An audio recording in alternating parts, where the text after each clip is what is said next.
कई लोग पूछते हैं कि महाराज जी अगर हमें मानसी चिंतन करना हो तो कैसे करें। बहुत ध्यान से सुनो। सबसे पहले तो एक प्रातःकाल ब्रह्म मुहूर्त उठने का नियम रखो। दूसरा, स्नान आदि करने के बाद अपने गुरुदेव के मंत्र का जाप करो और बहुत निष्ठा से, उत्साह से होना चाहिए। वो जबरदस्ती वाला नहीं होना चाहिए कि अरे 4 बज गए उठना पड़ेगा, नहाना पड़ेगा। उसमें उत्साह दर्शन होना चाहिए। उत्साह कब मानो कि बिना अलार्म के 4 बजे उठ गए, उसको उत्साह माना जाता है। उत्साह में करना है। अपने गुरु मंत्र का जाप करो। आदि आदि करने के बाद में ठाकुर जी जो आपके सेवा के उनको शयन में ही रहने दो। उन्हीं के सामने बैठ के अपने हाथन में थोड़ा इत्र अंकित करके और ब्रजरज को तिलक आदि करके, जो भी आपके संप्रदाय को भाव है वो करके, फिर नेत्रबंद करके सघन कुंज को स्मरण करो। कुंज को स्मरण करो, नदी को स्मरण करो, पर्वत को स्मरण करो। क्योंकि ब्रह्म मुहूर्त है, इसका मतलब है रात्रि का ही स्मरण होना चाहिए कि चंद्रमा की थोड़े थोड़े प्रकाश में सब कुंज दिख रही है आपके मानसी में। और मानसी में जाते ही सबसे पहले यह भाव रखना है कि आप ठाकुर जी की एक सहचरी हैं, सखी। आप पुरुष हैं तब भी आपको सखी भाव ही रखना है कि आप सहचरी हैं। उसके बाद आप सबसे पहले अपने गुरु घर जाएंगे, जहां भी आपके गुरु जी विराजते हैं वहां गुरुदेव के पास जाना है। गुरुदेव के चरणों में जाके वंदन करना है। गुरुदेव भी सखी रूप में है। ऐसा वृंदावन महिमा और वृंदावन के जो भजवे वारे हैं उनके लिए उनका ये भाव रहता, वो सखी भाव में ही सब सेवा में जाते हैं। फिर गुरु जी के संग, गुरु जी के आश्रय में गुरु जी लेकर के जाएंगे निकुंज में। और वहां निकुंज में सैया पर पौड़े हैं दोनों युगल सरकार। आप उस भाव से गुरुदेव के साथ जाएंगे कि किसी भी प्रकार से दोनों युगल सरकार को पीड़ा ना हो, कष्ट ना हो। प्रथम दर्शन दोनों चरणों का ही होगा। सैया पर लेटे हैं पर मुख नहीं दिख रहा है, केवल चरण दिख रहे हैं। धीमे धीमे कोई राग गा करके गुरुदेव उनको उठा रहे हैं। फिर बाल भोग हुआ। बाल भोग के बाद फिर मार्जन आदि करके स्नान आदि हुआ। अब ठाकुर जी लीला में प्रवेश कर रहे हैं। अब बाद में जो मन में भाव आए उस लीला में प्रवेश कर जाएंगे। पर ये इतना सरल नहीं है जितना हम सुना रहे हैं। इसके लिए पहले बहुत लीलाएं श्रवण करनी पड़ेंगी। इसके लिए पहले बहुत भाव में प्रवेश करना पड़ेगा। इसके लिए पहले बहुत रसिक जनों की सेवा और ब्रज रज की उपासना करनी पड़ेगी। ब्रज रज की सेवा से ब्रज रस प्राप्त होता है। बिना रज के रस नहीं मिलेगा। लोग उसको सामान्य मिट्टी मान लेंगे तो कभी रस में प्रवेश नहीं कर पाएंगे। आपका भले ही रामानुजी तिलक है, आप रामानंदी हैं, अपने तिलक में भी थोड़ी रज तो मिलाओ। तिलक करो, रज रज आपके अंग पर होनी चाहिए।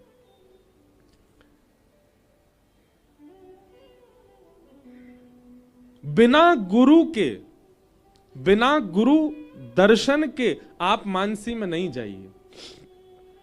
आप सीधे स्मरण कर लेंगे कि सघन कुंज है, यमुना जी बह रही हैं और वहां पर प्रियालाल जी दोनों लीला कर रहे हैं, तो आपको वह दिख सकता है जो नहीं दिखना चाहिए। लेकिन अगर आपके गुरु उस लीला में विराज रहे हैं, एक सखी रूप में या फिर सामान्य गुरु रूप में वे विराज रहे हैं, एक वृक्ष के नीचे गुरुदेव बैठे, ऐसी भावना हो जाएगी तो फिर लीला में जो अपराध बनना होगा वो नहीं बनेगा गुरु कृपा से। लेकिन कईयों का गुरु में इतना विश्वास ही नहीं है, केवल दीक्षा ले ली है, गुरु के वचनों के प्रति इतनी भावना ही नहीं है, उनसे भी अपराध बनेगा मानसी में। और एक बात हमारी हाथ जोड़ के सुन लीजिएगा, मानसी में यदि एक अपराध बन जाए तो वर्ष भर तक या 6 महीने तक पुनः मानसी में नहीं जाना है।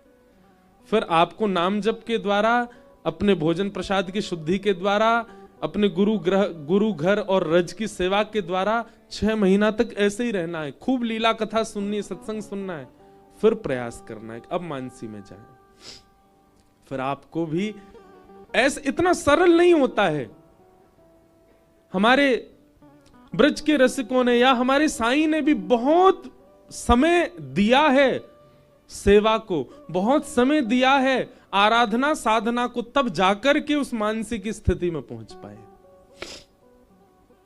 तो समय दीजिए थोड़ा, इतनी जल्दी मानसी में प्रवेश नहीं मिलेगा। तो कुछ नियम है, इनका पालन करो। गुरु के वचन अटल कर मानो, साधु समागम कीजिए, मन रे कृष्ण नाम कह लीजिए। गुरु कृपा बहुत आवश्यक है। आइए अब कथा क्रम में हम लोग प्रवेश करें।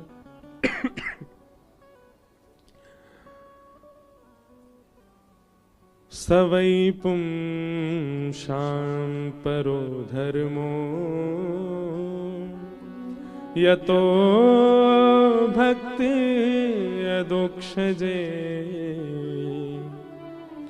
अहैतुक्य प्रतिहता, ययात्मा संप्रसीदति। बहुत सावधानी से सुनो। सवै पुंसां परो धर्मो, यतो भक्तिर अदोक्षजे। सभी प्राणी का परम धर्म क्या है? धर्म क्या है? पूजा करना। और परम धर्म क्या है? वही पूजा सेवा में परिवर्तित हो जाना।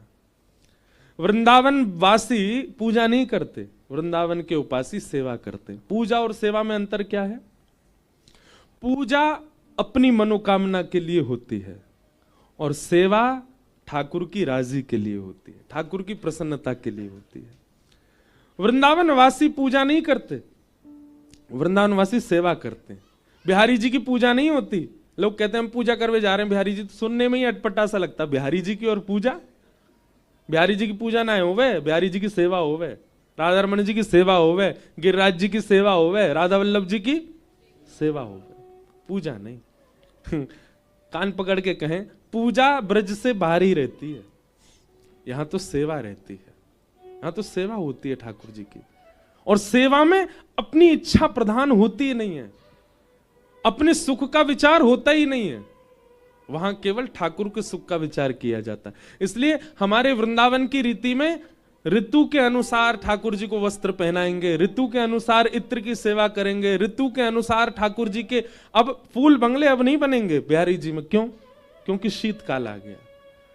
ठाकुर जी को पुष्प का बंगला नहीं बनेगा। क्यों? ठाकुर जी को सर्दी लग जाएगी। मंदिरों में आप जाएंगे, थोड़ी और सर्दी बढ़ेगी तो अंगीठी रखी जाएगी, उसमें कोयला रख करके सुरघाए जाएंगे। क्यों? ठाकुर जी ताप रहे हैं। ये पूजा में नहीं होता, ये सेवा में होता है। कई भाव ऐसे हैं। अब हम नाथ द्वार में श्रीनाथ जी पीछे विराज रहे हैं, श्रीनाथ जी की सेवा में मिश्री भोग रखा जाता। तो मिश्री ऐसे नहीं रखी जाती हमारे यहां जैसे मिश्री होती है। वो मिश्री कैसी होगी? बिल्कुल गेंद की जैसी, जैसे बॉल होती है ना, ऐसी बिल्कुल चिपटी मिश्री होगी। तो हमने पूछे, मैंने ऐसी मिश्री काहे को? तो कहें, बोले 3.5 बरस के लाला हैं, अब 2 दांत आए, 4-5 आए नहीं है, तो ठाकुर जी को खुजली होती है अपने मसूड़ा में। तो ऐसे मिश्री गेंद की सी उठामे और हम करके अपनी मसूड़ा की खुजली मिटा ले, तो ये हमारी ऐसी मिश्री। अब ये पूजा में नहीं होता, ये सेवा में होता है। आज भी नाथ द्वार में श्री ठाकुर जी 6:30-7 बजे तो शयन हो जाएगा। क्यों? क्योंकि ठाकुर जी कलयुग के प्रभाव से 10 बजे शयन नहीं करते। वहां की मान्यता ऐसी, बोले जब नंद यशोदा का काल था तब 6-7 बजे ही सो जाते थे, इसलिए ठाकुर जी को शयन उतने बजे ही हो, 4 बजे उत्थापन मंगला हो। किसी ने मुझसे कही थी ये बात, बोले महाराज जी हम नाथ द्वार गए, वहां सुबह 5:30 बजे, 4:30-5 बजे मंगला हो गई ठाकुर जी की। वृंदावन में भी कई मंदिरों में इतनी जल्दी मंगला हो जाती है। हमारी आपकी तरह आलसी जीव थोड़े ही हैं ठाकुर जी, हमारी आपकी तरह रात भर व्हाट्सएप थोड़ी चलाना है। मधुमंगल ने कहा भेजो, श्रीदामा ने कहा शेयर कियो मोए। ठाकुर जी तो शयन में चले जाए 9:30-10 बजे के बाद। कई भाव हैं, कई जगह भाव है शयन में जामे, कई जगह भाव है ठाकुर जी रास में गए। और क्योंकि 4-4:30 बजे यशोदा मैया की नींद खुल जाए तो मैया देख वे आवे लाला को, तो कई जगह रास के पदों में भी ऐसा भाव है कि भोर होत ठाकुर जी रास से भागते हैं। क्यों? यशोदा मैया जाके चद्दर टटोलेगी, कहां गए हो लाला? तुम यशोदा मैया उठे उससे पहले आके ठाकुर जी चद्दर ओढ़ के पड़ जाए। अब देखो यहां दूसरा भाव, जिन मंदिरन में सवेरे 4 बजे मंगला है रही है, वहां को भाव यह कि यशोदा मैया ने आके चद्दर उघार के देख ली है कि लाला सो रहा है कि नहीं। लेकिन ठाकुर जी तो तब ही आए सोवे, रात भर तो रास कियो है, तो तब आए सोवे, तो उघार के देखो तो कई मंदिरन में मंगला है गई, लेकिन बिहारी जी की मंगला हो गए 8 बजे। अब जब आई 4 बजे तो 8 बजे तक सोएंगे, या हमारे मंगला बिहारी जी की जो है वो 8 बजे है करके या बात की सिद्धि करे। बाकी मंदिरन में मंगला है गई, मतलब यशोदा मैया ने देखे हैं ठाकुर जी चदरिया हटाए के, और उठे कब हैं? बोले जब बिहारी जी की मंगला है भैया, इतनी देर ठाकुर जी शय नहीं कर रहे। तो ऐसे सब एक से एक कड़ियां जुड़ी हैं, सब भाव जुड़े हैं वृंदावन के। वृंदावन में पूजा नहीं होती, वृंदावन में सेवा होती है।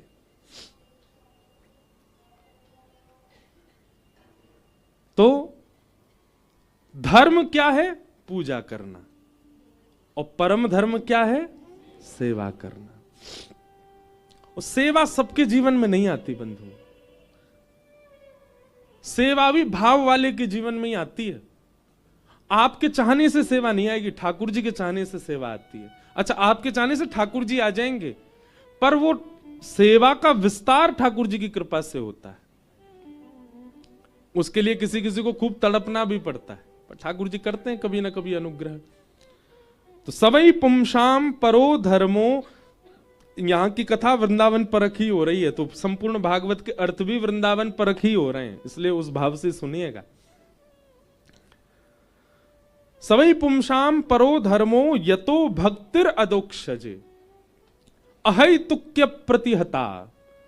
सभी प्राणी मात्र का परम धर्म क्या है? अहैतुकी ठाकुर जी की भक्ति करना। अहैतुकी भक्ति मतलब सेवा। अहैतुकी भक्ति, अहैतुकी भक्ति का दूसरा रूप क्या होता है? चाहे जीवन में जो हो जाए पर हमारी सेवा ना रुके, चाहे हमारे जीवन में जो हो जाए पर हमारी सेवा होगी, हमारा सेवा भाव रहेगा। घरों में क्या होता है? मोस्टली घरों में 3 दिन का ब्याह आ रहा है घर में, चाचा के यहां, ताऊ के यहां, क्या करेंगे? ठाकुर जी के आगे चना चनोरी धर दे, ठाकुर जी के आगे मिश्री धर दे, 4 दिन यही से काम चलाओ, हम जा रहे हैं ब्याह में। सेवा वाले ऐसे नहीं होते। सेवा वाले तो ठाकुर जी की सेवा करेंगे, चाहे कितनों ब्याह हो, और स्वयं का ही ब्याह है तो किसी और को सेवा दे के जाएंगे, पर सेवा नहीं रुकती ठाकुर जी की। वो तो जिस प्रकार घर के सब सदस्य वैसी सेवा है ठाकुर जी की, उसी को ही अहैतुकी भक्ति कहते हैं। और अहैतुकी भक्ति करने वाले के लिए ही यहां सूत जी महाराज कह रहे हैं वही परम धर्म है। सवई पुंसाम परो धर्मो यतो भक्ति अदोक्षजे अहैतुक्य प्रतिहता ययात्मा संप्रसीदति।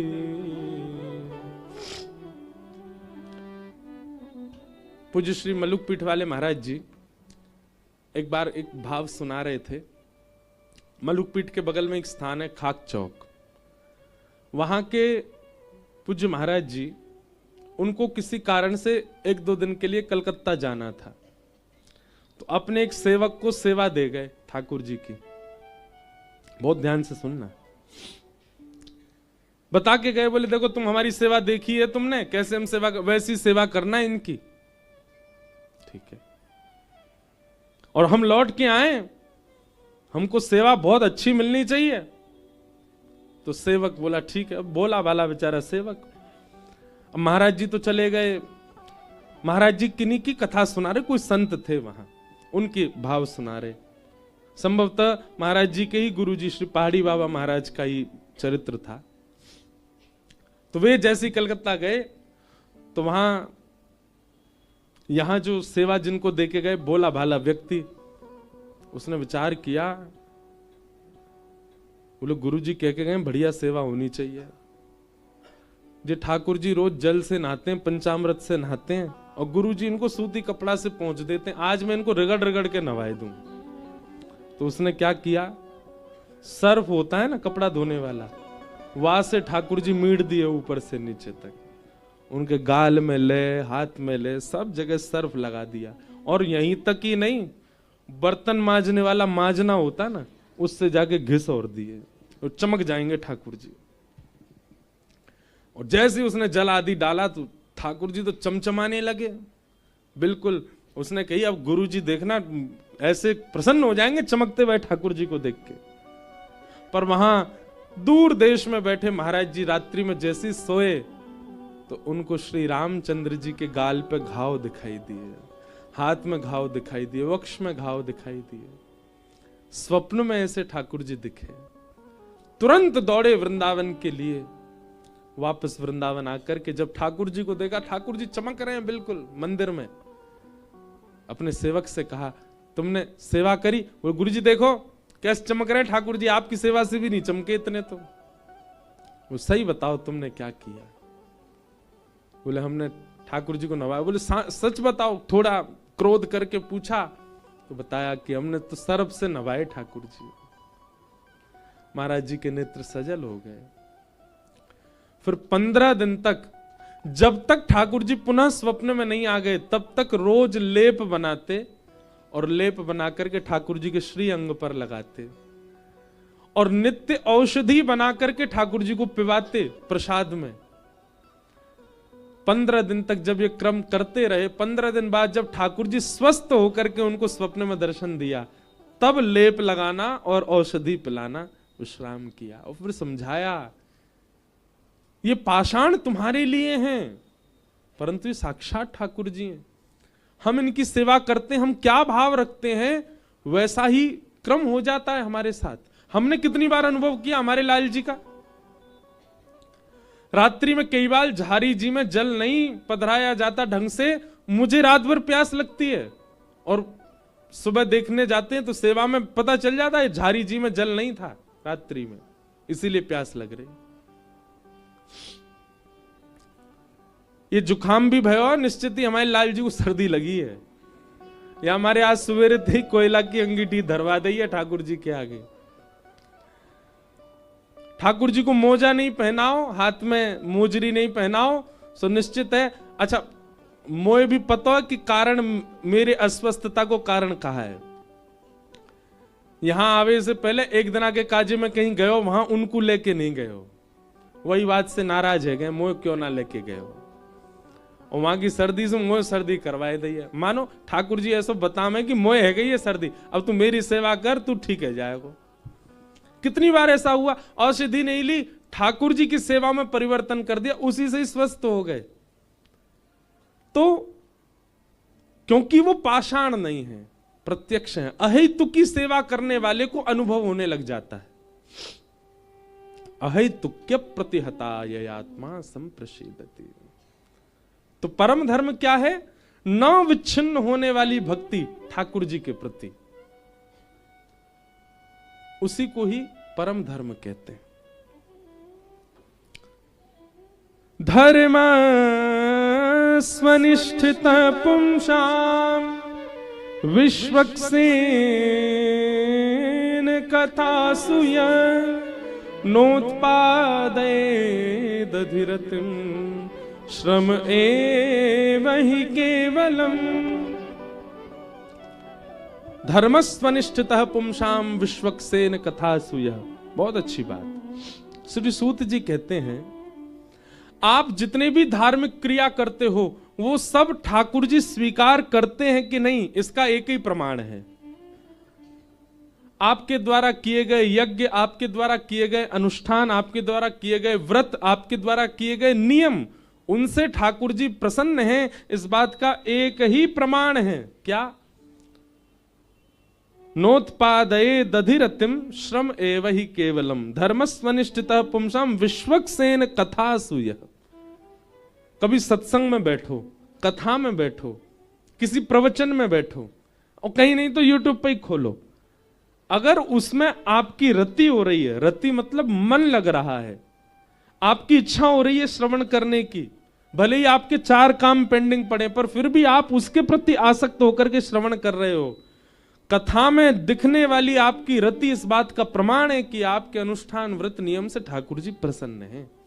और अगर कथा में रति नहीं है, कथा में इच्छा नहीं, कथा में प्रसन्नता नहीं, कथा में मन नहीं, तो इसका मतलब आप जो कर रहे हैं वो केवल कर रहे हैं, श्रम एव ही केवलम, केवल श्रम है, केवल परिश्रम है।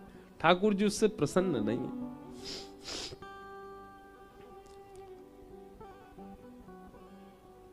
नाम, रूप, लीला और धाम, ये 4 प्रकार हैं भगवत प्राप्ति के। सबसे पहला नाम। सहज ही व्यक्ति का आकर्षण सबसे पहला ठाकुर जी के प्रति नाम से ही होता है। छोटे बालक को देखो, उसको कथा वथा तो नहीं पता, लेकिन जैसे जैसे थोड़ा बड़ा हो, दादी दादा नानी नाना बोलो राधा राधा राधा, तो बालक ताली बजाने लगता, बोलने लगता है। नाम के प्रति प्रथम आकर्षण होता है। दूसरा आकर्षण होता है रूप के प्रति। बच्चे धीरे धीरे माता पिता के साथ, दादी दादा के साथ मंदिर जाते हैं, ठाकुर जी को देखते हैं, कौन है, जय जय जय जय हैं। फिर उनको देखते हैं, उनके रूप के प्रति आकर्षण होता है। और फिर धीरे धीरे लीला के प्रति, अब उनको धीरे धीरे कथा में लाना प्रारंभ किया जाए। और फिर कथा के बाद आकर्षण बनता है धाम के प्रति। ये तो बालकों का प्रकार बताया, पर बड़े लोगों के लिए भी यही है। सबसे पहले नाम। नाम इतना जपा जाए, नाम जप इतना किया जाए कि उस नाम जप के प्रभाव से आपके नेत्र बंद हैं और आपके चित्त में ही रूप प्रकट हो जाए। किशोरी जी का, ठाकुर जी का, सहचरियों का, सखियों का, सखाओं का रूप प्रकट हो, और उनका स्वरूप प्रकट ना हो तो कुछ भी अंग प्रकट हो जाए, हस्तकमल ही प्रकट हो जाए, चरण कमल ही प्रकट हो जाए, कोई वस्त्राभूषण ही प्रकट हो जाए, कुछ तो प्रकट हो नाम के प्रभाव से। नाम जप करने वाले लोग बहुत ध्यान से सुनिएगा, नाम जप करने के पीछे उद्देश्य होना चाहिए, नहीं तो नाम जप में मन भटकेगा। आप उद्देश्य क्या रखो, हम सीधा उद्देश्य रखते हैं श्यामा श्याम, नहीं होगा इतनी जल्दी। पहले कोई आकार ही रखो। मान लो मुझे एक चूड़ामणि दिख जाए श्री जी की, इसी उद्देश्य से ही नाम जप करो। धीरे धीरे आपका मन ही चूड़ामणि का निर्माण करने लगेगा। और कभी ना कभी किसी रसिक के द्वारा आप किसी प्रवचन में सुनेंगे तो जैसी चूड़ामणि आपको दिखी वैसे ही चूड़ामणि का वो वर्णन कर रहे होंगे। आप जैसी चुनरी का भाव रख करके नाम जप करोगे, कभी ना कभी आपको किसी प्रवचन पद कहीं ना कहीं वैसी चुनरी का वर्णन मिल जाएगा। नाम जप में किसी अंग की, किसी भाव की, किसी श्रृंगार के दर्शन का उद्देश्य लेकर के बैठो नाम जप में, तो नाम से क्या प्रकट होगा, रूप। फिर इस रूप को, जिसको आपने कल देखा, भले ही वो हस्तकमल था, भले ही वो चूड़ामणि थी, भले ही वो चुनरी थी, भले ही वो ठाकुर जी की पीतांबरी थी, भले ही वो वंशी थी, उसका आप आनंद चिंतन करते रहो। कुछ दिन तक उसी भाव का चिंतन करते करते वही रूप और विकसित होने लगेगा, कुछ और भी दिखने लगेगा। नाम से रूप प्राप्त होगा और फिर धीरे धीरे रूप विकसित होते होते पूर्ण रूप नहीं दिखेगा, थोड़े थोड़े रूप उसी में ही बावरे है जाओगे, पूरा दिग्गो तो जन का ही होएगो, नेक में ही आनंद में चले जाओगे।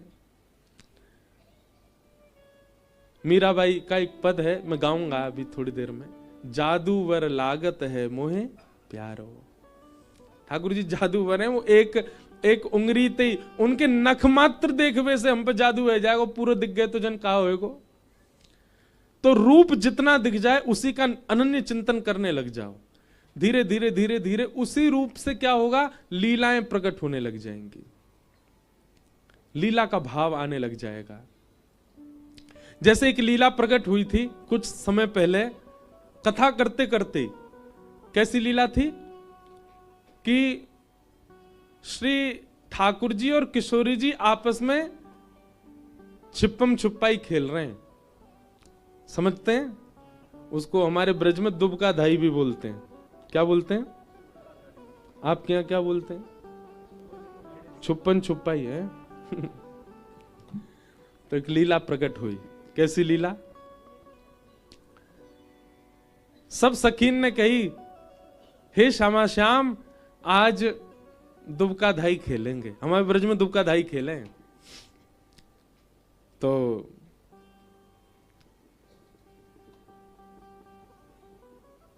ठाकुर जी बोले ठीक है। ललिता विशाखा बोली, ने कोने में आई हो ठाकुर जी? ठाकुर जी काय को बोले, आओ तो सही। तो ललिता विशाखा दोनों ठाकुर जी कोने में ले गई, और कोने में ले जा करके तुरंत विशाखा जी जो है ना, नेक चतुर है, ललिता जी बहुत बोरी है, तो विशाखा जी ने, ठाकुर जी आए कोने में, तुरंत ठाकुर जी की वंशी छीन ली। ठाकुर जी मांग, ठाकुर विशाखा जी बोले जेनाई मिलेगी। बोले तो कैसे दोगी वंशी? तो ललिता विशाखा बोली, एक काम करना पड़ेगा। कहा, बोले जब आप ढूंढवे जाओगे, भले ही श्री जी दिख जाएं, फिर भी उनको पकड़ोगे नहीं। विजय हमारी श्री जी की होनी चाहिए।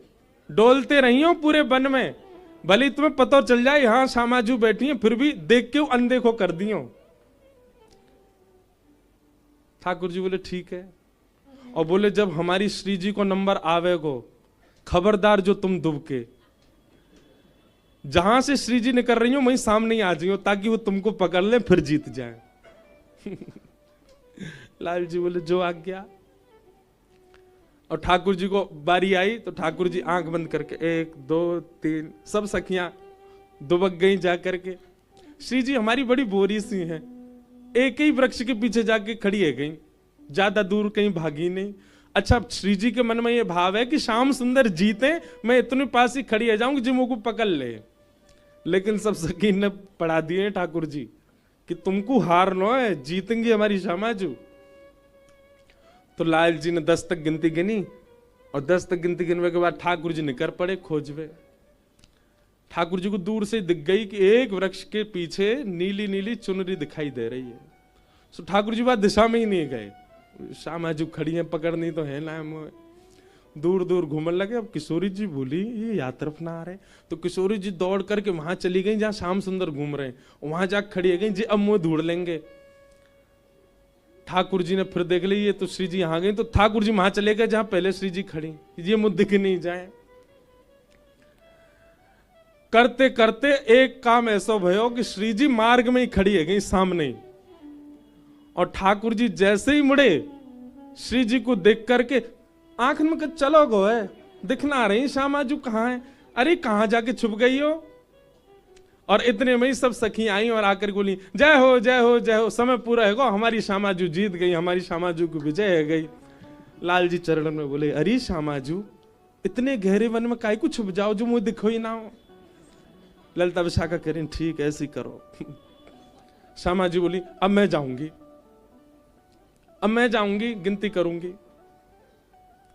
श्यामाजू जैसे गिनती करवे गई, ललिता विशाखा बोली ठाकुर जी कहाँ छुपोगे?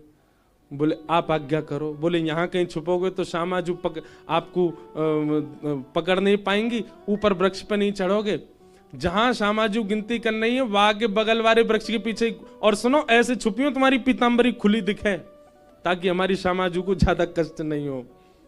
ठाकुर जी बोले जो आज्ञा। ठाकुर जी एक वृक्ष के पीछे जाकर खड़े हो गए, पीताम्बरी ऐसी अपनी भार सी कर दी, अपने पटकाऊ भार से कर दिया, मुकुट भी टेढ़ो से भार कर दियो। किशोरी जी ने 10 तक गिनती की, 10 गिनने के बाद और जैसे निकसी महाराज सुदूर से दिख गए ठाकुर जी। किशोरी जी जा करके तुरंत ठाकुर जी पकड़ लिए, आहो पकड़ लिए, धाई कर दी मैंने। ठाकुर जी अरे श्यामाजू आपके नेत्र कैसे, मैं कितनों छुप जाऊं, मुझको ढूंढे ही ले हो। सब सखी आई, बोले जय हो हमारी श्यामाजू की जय हो, आप सदा विजयी रहो। किशोरी जी लेकिन समझ जाए, बोले ये सब तो ठीक नहीं है रो, ये लाला ना तो मुझको पकड़ पावे और मैं पकड़वे जाऊं तो नेक में मिल जाए मुझे। अंत में यही निकलो कि भैया ठाकुर जी सदा हारे नहीं है, ये सखी जबरदस्ती हरवा में ठाकुर जी है, ताकि हमारी श्यामाजू सदा जीती रहे, हमारी श्यामाजू सदा आनंद में रहे। ऐसे भाव, तो ऐसी लीलाएं प्रकट होंगी। ये लीला कहीं लिखी नहीं है, ये प्रकट हो रही है मन में, ये भाव आ रहे हैं मन में। तो नाम के प्रभाव से रूप प्रकट हो और रूप के प्रभाव से लीला।